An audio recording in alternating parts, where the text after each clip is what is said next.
क्या आपके भी ये क्वेश्चन है कि एंटी एजिंग फेशियल किस एज में स्टार्ट कर देना चाहिए, या एंटी एजिंग फेशियल है क्या, उससे क्या क्या हमें बेनिफिट्स मिल सकते हैं? हमें कैसे पता चलेगा कि जब हम फेशियल्स कराने जा रहे हैं तो हम एंटी एजिंग फेशियल ही करा रहे हैं या सामने वाला हमारे फेस पे एंटी एजिंग फेशियल ही कर रहा है? उसमें ऐसे क्या इंग्रेडिएंट्स होते हैं जिससे हमें पता चले कि ये वही फेशियल्स हैं, या फिर ऐसे कौन से हमें डेली रूटीन में चीजें यूज करनी चाहिए, लाइक जूसेस, कुछ ऐसे हमें डेली रूटीन यूज करना चाहिए जिससे हमें पता चले कि हम एंटी एजिंग की तरफ जा रहे हैं और हमें ये प्रिकॉशंस लेने चाहिए।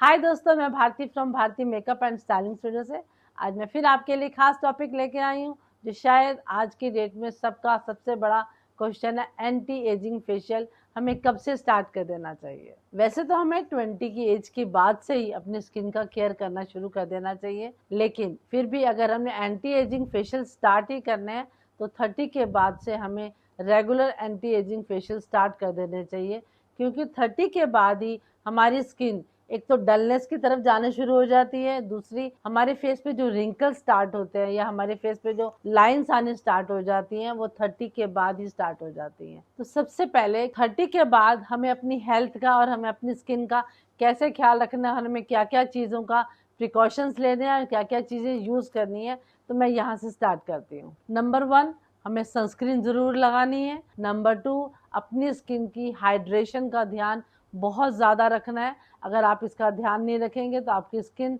डे बाय डे डल भी हो सकती है। नंबर 3, एंटीऑक्सीडेंट से भरपूर डाइट लो, उसी तरह के आप जूसेस ऐड करो। नंबर 4, विटामिन सी और मॉइस्चराइजिंग का ज्यादा ध्यान रखें। मेरा लास्ट पॉइंट है नींद। कम से कम 6 से 8 घंटे आपको नींद लेनी चाहिए, जिससे आपको स्ट्रेस भी कम होगा, और आपका स्ट्रेस कम होगा तो आप देखेंगे आपकी स्किन, आपकी हेल्थ लंबे टाइम के लिए आप जमा दिखेंगे। अब हम बात करेंगे जो एंटी एजिंग फेशियल के अंदर जो प्रोडक्ट्स होते हैं वो कैसे आपकी स्किन पे, आपकी हेल्थ पे इफेक्ट डालते हैं, ताकि जब आप फेशियल कराने जाते हैं तो आपको पता होना चाहिए कि उन्होंने आपके ऊपर एंटी एजिंग फेशियल्स किए हैं। क्योंकि जब आप देखेंगे तो उसमें क्या क्या चीजें यूज होती हैं, आज मैं वो आपको बताऊंगी कि आपके एंटी एजिंग फेशियल में किन किन प्रोडक्ट्स का होना जरूरी है। नंबर 1, रेटिनॉल, जो आपकी स्किन पर कोलेजन प्रोडक्शन बढ़ाता है। नंबर 2, विटामिन सी, जो आपको पता है कि आजकल बहुत ही पॉपुलर है, जो आपकी स्किन पे ब्राइटनेस के साथ साथ आपकी फाइन लाइंस को भी कम करने का काम करता है। Number 3, hyaluronic acid. Hyaluronic acid भी बहुत खास है, जो आपकी स्किन को एक लंबे टाइम के लिए हाइड्रेट रखने का काम करता है। नंबर 4 और खास, पेप्टाइड्स, ये भी आपकी स्किन के अंदर एक तो लंबे समय के लिए टाइट और दूसरा यंग रखने का काम करता है। अब मेरा मेन और समझो सबका एक ही क्वेश्चन होता है, क्या एंटी एजिंग फेशियल करने से तुरंत रिजल्ट आता है? नहीं, ऐसा कभी भी नहीं है कि आपको उसका रिजल्ट इमीडिएट मिल जाए, क्योंकि ये रिंकल्स या फाइन लाइंस या एजिंग काफी लंबे समय से चलती आ रही होती है। तो इसका भी एक ट्रीटमेंट का एक प्रोसेस होता है जो धीरे धीरे सिटिंग बाय सिटिंग आपको उसका रिजल्ट मिलता है। जैसे कि आपको पता है कि अगर हमें कभी फीवर भी हो गया है तो अगर हम पैरासीटामोल ले रहे हैं, वो भी एक टाइम लेता है, कम से कम 1 या 2 घंटे लग जाते हैं हमारा फीवर उतरने के लिए। ऐसे ही एंटी एजिंग फेशियल का भी एक प्रोसेस है, एक टाइम है। जैसे जैसे आप सिटिंग्स लेते जाएंगे वैसे वैसे वो आपकी स्किन पर उसी तरह का इफेक्ट देता चला जाएगा। कुछ फेशियल्स को करने के बाद हमें फर्स्ट सिटिंग में ही कई बार हमारी स्किन टाइट, या कई बार हमें लगता है कि हमारी स्किन लिफ्ट हो गई है, बड़ी स्मूथ हो गई है, वो फेशियल्स कराना बंद कर देते हैं। हमें लगता है कि नहीं, हमारी स्किन पे इफेक्ट आ गया। ये हमारी सबसे बड़ी गलती है, क्योंकि जब भी हम कोई ट्रीटमेंट स्टार्ट करते हैं या तो उसका कोर्स पूरा करो या फिर उसका प्रोसेस ऐसा है जब तक वो पूरा ना हो आप कभी भी उसको ब्रेक ना करें बीच में। कई बार हम लोग ये गलती कर देते हैं, हमें लगता है कि नहीं, हमने एक फेशियल करा लिया, अब हमें कोई नीड नहीं है, बट उस कोर्स का कोई भी फायदा नहीं है, क्योंकि ये एक ट्रीटमेंट है, ये आपको टाइम चाहिए। एटलीस्ट कम से कम 30 के बाद मैं कहती हूँ कि ये एंटी एजिंग फेशियल आप रेगुलर कराएं, और अगर रेगुलर नहीं भी करा रहे हैं तो एटलीस्ट 6 सेटिंग जरूर कराएं, ताकि आपकी स्किन पे उसका इफेक्ट लंबे समय के लिए दिखे, वो आपका ट्रीटमेंट आपकी स्किन पे टिके।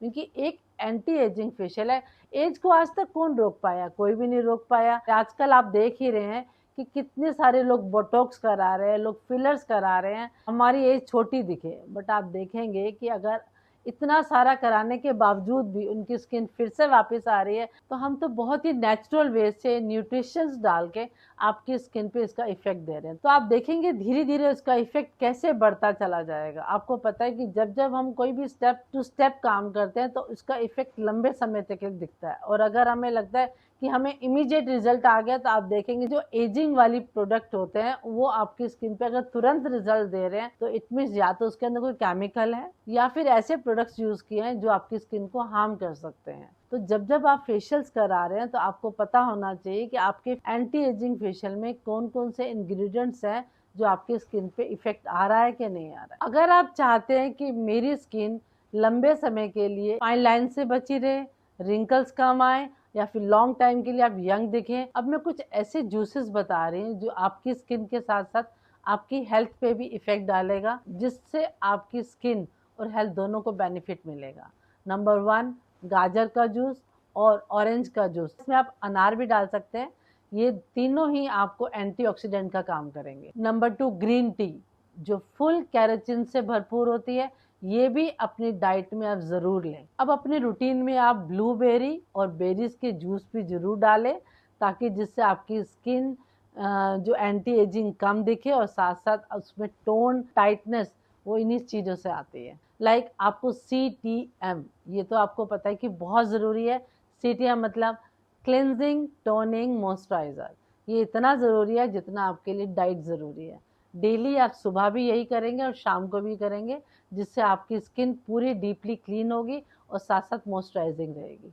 एक तो बिल्कुल भी स्ट्रिक्ट डाइट ना लें और ना ही केमिकल प्रोडक्ट्स यूज़ करें जिससे आपकी स्किन आपकी हेल्थ को नुकसान पहुंचे। आपको पता है कि ये सारी चीज़ें आजकल इतनी ज़्यादा आर्टिफिशियल्स आ रही हैं जो आपकी स्किन पे बहुत ज़्यादा बैड इफेक्ट दे सकती हैं। ऐसा करें, आप अपनी स्किन पे एक तो बैलेंस डाइट लें और दूसरा इस तरह के प्रोडक्ट्स यूज़ करें जो आपकी स्किन को हेल्दी बनाए। Thank you so much. I hope ये टॉपिक आपको अच्छा लगा होगा। जल्दी ही मिलती हूँ आपसे नेक्स्ट और यूजफुल टॉपिक।